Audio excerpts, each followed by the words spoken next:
also need to look at the requirement, as I think this is core to any business analysis professional in terms of what they do. So they own the requirements, they understand the requirements, the needs, and then they define the requirement, they develop the requirement, they specify, communicate the requirements, and then document the requirements, and then manage the requirements. So everything is pretty much revolving around the requirements.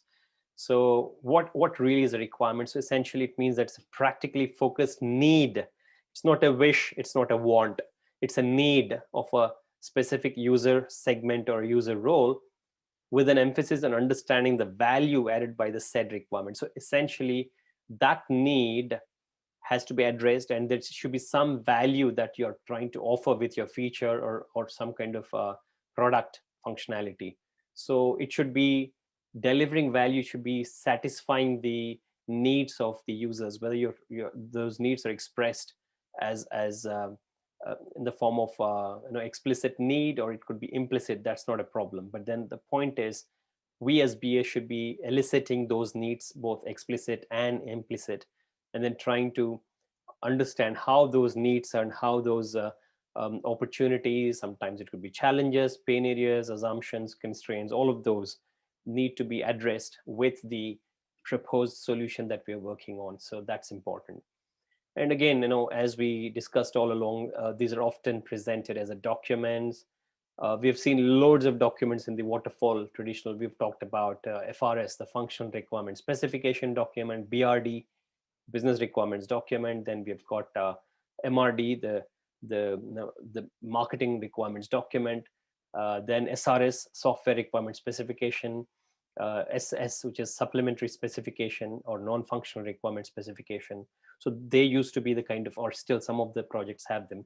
And then when it comes to the agile context, you've got a totally different mindset. And so the requirements are not really bulky, tons of pages of documents, but they're pretty sleek, and those that could be managed in the form of cards, so which is basically what we call as user stories.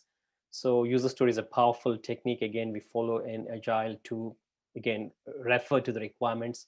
So they're managed in the form of backlog.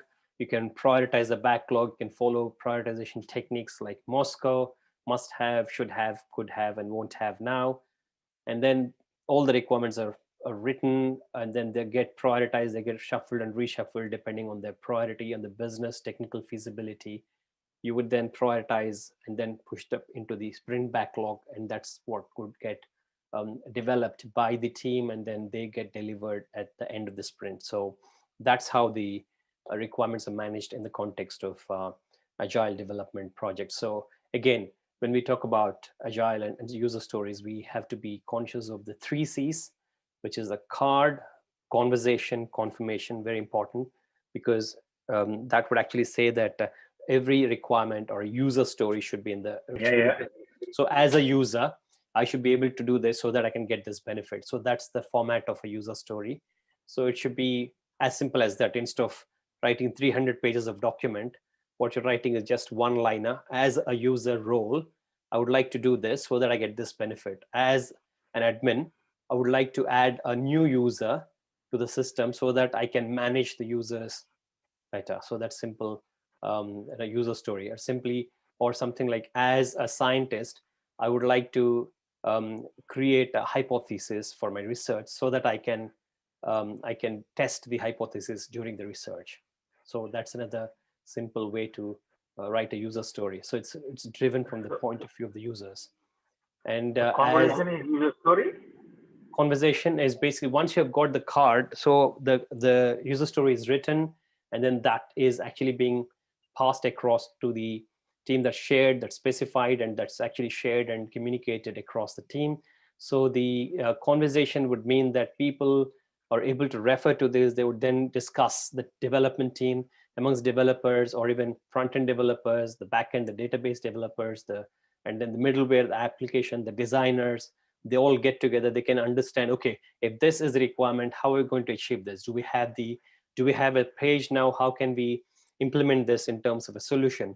Do we have a page already? Yes, we have. Or we don't have a page, we need to develop it. Do we have a table in the database? We don't have a table now. I think we need to create a new table for the users. So let's create a table. okay, I'll create a table for the users and I'll give you the access to the table and mention the table. Do we have the data? Yes, the data isn't somewhere. I think it's an Excel sheet. So let's try and pull the data and put it in the table that you create newly. Okay, that's so what is happening here is basically some kind of conversation, some interactions amongst the development team to understand how they can implement this user story in the solution. So you're actually enabling the conversations instead of writing loads and loads of documents, like architecture document, high level design, low level design document, then code document. You don't need to write all those documents because agile is slim, agile is lean. So we are encouraging people to be lean on the documents, just enough documentation, but more in terms of actually doing the work. And then doing the, even before you do the work, it's better to actually have a chat, have a conversation amongst the team so that they can understand what is to be done and who is doing what. Okay, yeah, I can do this. I've got the page, I can create, I can share that with you, says the front-end developer. The database developer could actually say, the backend developer could say, yes, I have got, I've understood this. I'm going to create a table today. I'll share it by tomorrow. I just need to, dump the values from the Excel spreadsheets, the CSV, into this table. Who has got the data? I think, yeah, that I think David has got. He will work with you. So this kind of conversation amongst the team is what is the second C. And the third C is a confirmation.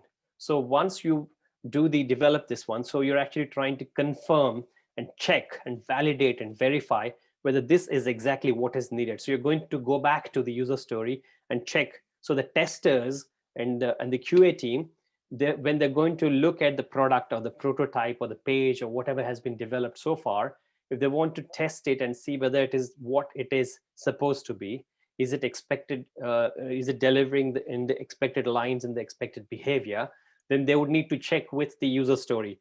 As a scientist, I would like to have this, set up a hypothesis so that I can test this hypothesis during my research. So that's the kind of a thing. So there should be some place for defining the hypothesis. Where is the place? Oh yeah, okay, we've got this page. On the page there is a form, and this form you can actually mention the hypothesis. You can enter, it's a text area, so I can enter this and then I can submit. So when you're submitting it, it should be saved in the database against my name, because I'm the scientist, lead scientist in this research. I'm assigned this investigator role. So again, they'll go back and say, is it registered? Is it actually recording that into the table in a database? Is it creating an entry into the database about this research, the research project name, the title, investigator name, and then the specific hypothesis? Is it being stored? Yes, it is being stored. That means it is doing work. And then when I want it, how am I going to view this at a later point of time during my research as to what the hypothesis really was? I would have done it about 6 months ago, but I want to see what is the hypothesis now. So I would need to bring it out to the database and show it to the scientist when I want to. So again, that is a view. So the first time is you're entering the data. So again, going back to the CRUD type: create, read, update, delete. So create is the first one. That is, you're trying to create for the first time. You're adding this hypothesis into the database for the first time. That is a create. The read is whenever you want to view that. What was the hypothesis I want to create for the project? I want to see that. So that's when you actually enter something and then say, give me search, or enter the project details. You say, click the button, then that should actually go to the database table, get that hypothesis that you created 5-6 months ago and show it. And that is the read or view. And then if you want to edit that any point of time, you should be able to update it. That's the update. There should be some functionality there to edit that hypothesis, for example. So I click on that edit. I should be able to change that hypothesis at any point of time. And then when I change it and then I save again, that should be updating the information, the data into the table.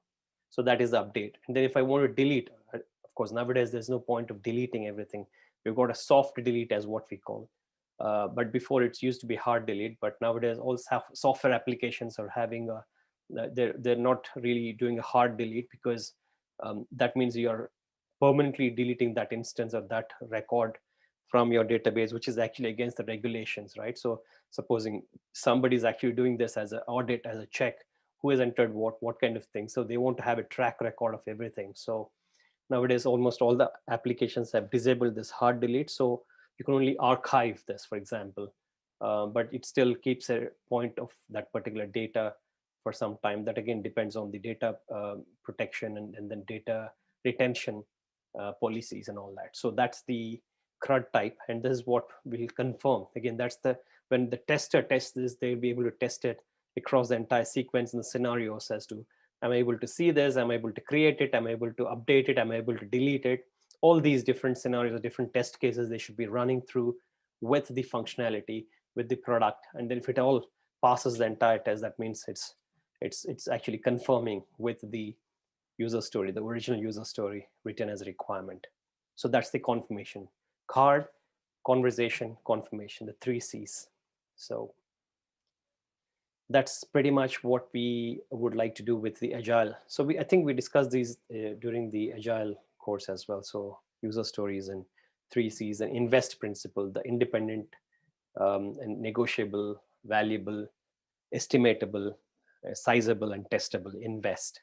Again, that's a kind of a principle to check whether you have your story or requirement is written in a good way, in a proper way. So you need to invest in that particular story, which means that it should be small, it should be small enough, it should be independent enough, it should be testable, it should be estimatable, it should be sizable to a particular level, and then it should be testable by the testers. Invest. So that's again requirement is in the context of agile. In terms of risk, there's another thing that we really are need to be very conscious of, which is the risk factor. So the risks, we discussed this at length in terms of the different modules and different knowledge areas that we've been discussing all along. But when we talk about risk, again, it's the effect of uncertainty on the value of an endeavor or organization in terms of what could potentially happen. It could be positive or negative, but what we need to be conscious of is the aspect of the negative impact that it could potentially have, and what's the probability of that particular event occurring. So depending on the high probability and high impact, that means it's going to have a significant impact, and therefore we should be very conscious of that and how we can prepare ourselves to either accept it or either avoid that or manage it to in terms of having that risk. And that's what potentially we've discussed this in terms of all the risks: the people risk, the business risk, market risk, technology risk. Then, for example, the risk that we're going through now in terms of the lockdown, the impact of the virus on the lives, the work and the personal and the professional lives of people, not just of one country or one economy, but the whole world.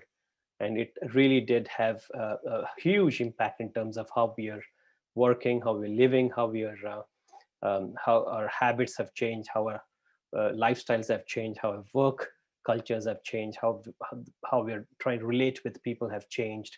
It's significant. I mean, it's mind-boggling. So again, it's a huge risk, and I hope some people would have at least seen this coming and would have done some kind of analysis in terms of how we could react. But this is definitely a life-changing risk that we're going through in terms of the virus and the lockdowns and all these things. So hopefully this is going to open up quite a few minds and hearts into what we are going to do in the next few years.